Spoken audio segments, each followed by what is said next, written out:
There's an unspoken rule up in the mountains that no matter who you are, friend, bitter rival, stranger, anyone, if you're ever in a bind and come across another hunter's cabin, you're welcome to seek shelter there. Maybe it's unspoken because it's common courtesy and that whole do unto others thing. Or maybe it's unspoken because there's hardly anyone to speak to. In the winter months especially, you'd be hard-pressed to see another soul for weeks, sometimes even months. But that's the rule. You need it, you use it. No judgment, no questions asked. Just don't steal anything. Now, I'm not a burly, seasoned mountain man that flosses with tree bark and never shaves, but I do like to hunt from time to time. I often leave my small Alaskan village for weeks at a time and take to my hunting lodge up in the mountains. I'm a fairly cautious guy, and I know the mountains can be treacherous, so when I leave prepared. I check the long-term forecast, gather the necessary supplies, bring backups of those supplies, and make sure I got enough of everything I need to survive at least a week longer than I plan on staying, just in case. I always believed my precautions would protect me, but like a child's security blanket, they were only a paper-thin illusion of safety. There's no planning when Mother Nature decides she's in a mood. That's why I never expected to get caught in a blizzard that day. It had started out sunny and cold, but as the day progressed, a few clouds formed overhead. By the time they had amassed into a heavy cloud covering, I was already on my way back to my cabin, with a couple of hares hanging over my shoulder. I named them dinner and breakfast. I was planning on eating breakfast for dinner and dinner for breakfast, if only to make myself laugh. It's the little things that keeps the solitude from turning into loneliness. The snowfall seemed to come out of nowhere, like someone had knocked an awning shut, and all the snow collected on top had fallen all at once. Except it wasn't a single tidal wave of snow. It was a relentless, unending barrage. Last I checked, the weather reports hadn't mentioned a blizzard, and yet a blizzard is what I found myself walking through.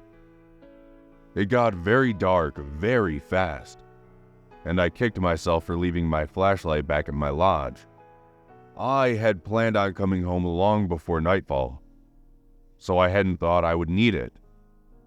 I guess I'd been sorely mistaken. Snow prickled painfully as it darted into my eyes.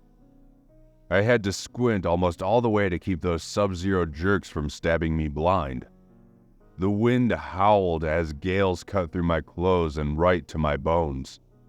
I could barely see 2 feet in front of me, and couldn't see the 2 feet beneath me as they sank in an ever-growing blanket of white. I'm not sure when I realized I was lost. At some point, I knew I should have arrived at my cabin, but all I saw was white, with a few slivers of gray swaying in the thick breeze. The hairs at the back of my neck became stiff and battered against me with every puff of air, and every awkward, crashing footfall. I was running out of energy, running out of ideas, and I was beginning to panic. I could have spun around in a computer chair 100 times and felt less disoriented than I did in that whiteout. And then, I walked right into a cabin. Literally. It had become so dark and the snow had become so heavy that I couldn't see the structure until I stumbled face first into it.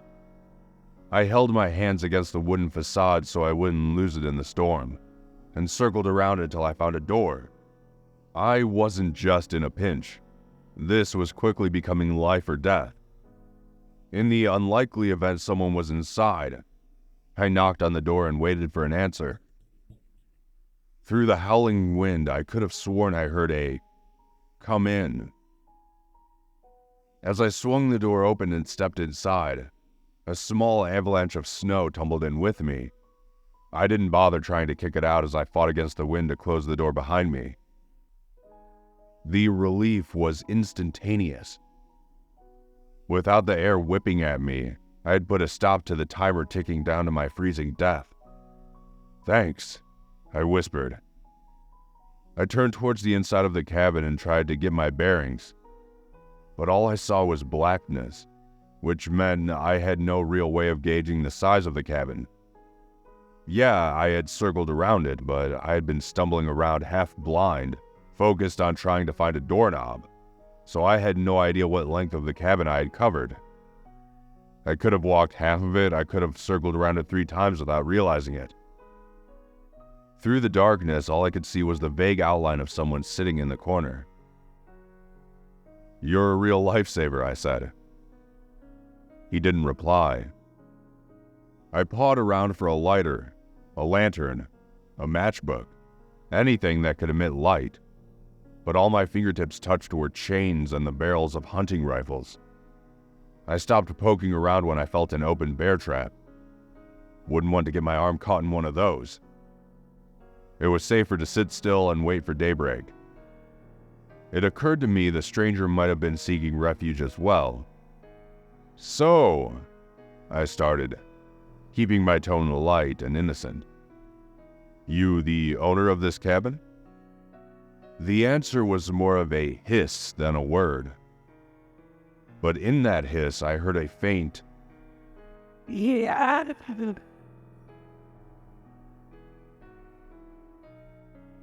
I sat on the floor, let my hairs down beside me, and reached into my pack.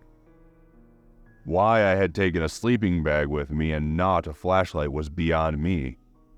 I removed some of my wet clothes and quickly slipped into my sleeping bag to warm up, making conversation as I did. "Thanks again. That blizzard really came out of nowhere."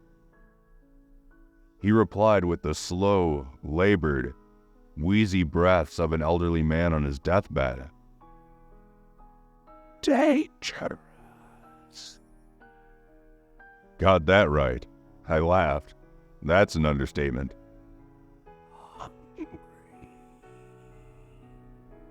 He exhaled. "You got a fireplace? I've got a couple of hares. I'll cook them up, it's the least I could do," I offered. His reply was drawn out, like a wolf howling, but without the majestic hum. "No, Father." "Okay, as soon as the blizzard dies down, I'll go gather some wood and make us a fire. Can you wait till then?" I saw his silhouette shift slightly. There was a rattle of chains.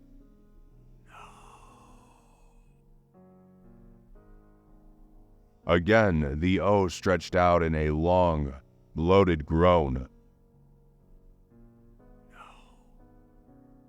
"No. Yes." The final no morphed strangely into a yes, like somebody drastically changing to a much higher note on a flute halfway through a breath. I craned my neck to look at the single window in the cabin. It was pitch black, pitch white. It was like an afterglow, visible against the black backdrop of the wood, yet still inherently dark. I focused on it rather than the rest of the cabin, because it was the only hint of light I could see. "If you don't mind, I'm gonna try and catch some shut-eye," I said tiredly. He didn't respond, but that didn't surprise me. Mountain folk don't talk much, even when they come down to town for what few supplies they can't make themselves. I shrugged it off and settled in for the night, but I felt something hard against my side. Sighing, I tossed my hairs back a bit farther and got comfortable. I was exhausted, so it wasn't all that hard for me to drift off despite the wind's song playing outside the walls. I hugged myself in my sleeping bag and drifted off. I was awoken by a different sound.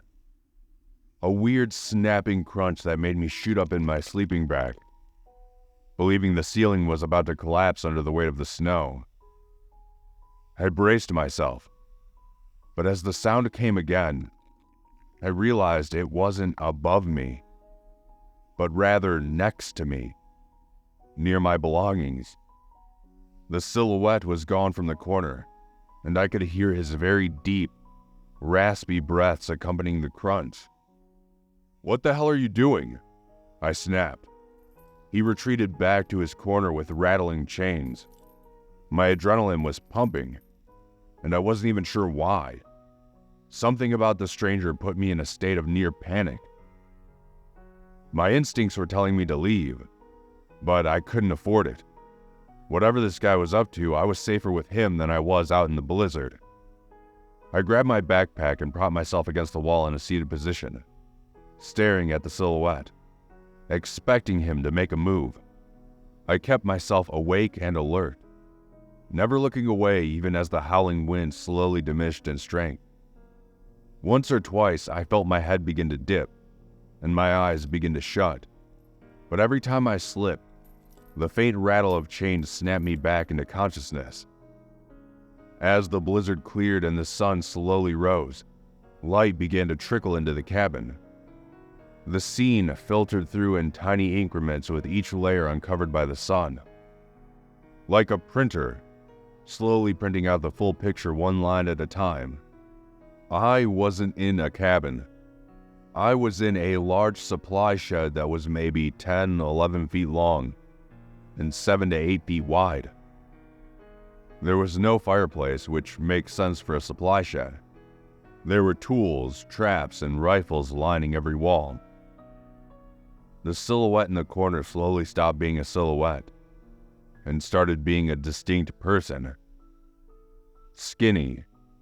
No. Gaunt. Pale. No. Ghost white. Man. No. Corpse. Corpse. I was gutted. He was dead. Not, "Oh shoot, I died overnight, sorry about that," dead. Long dead. Long dead. His body was all shriveled and mummified. Is that even the right word for it?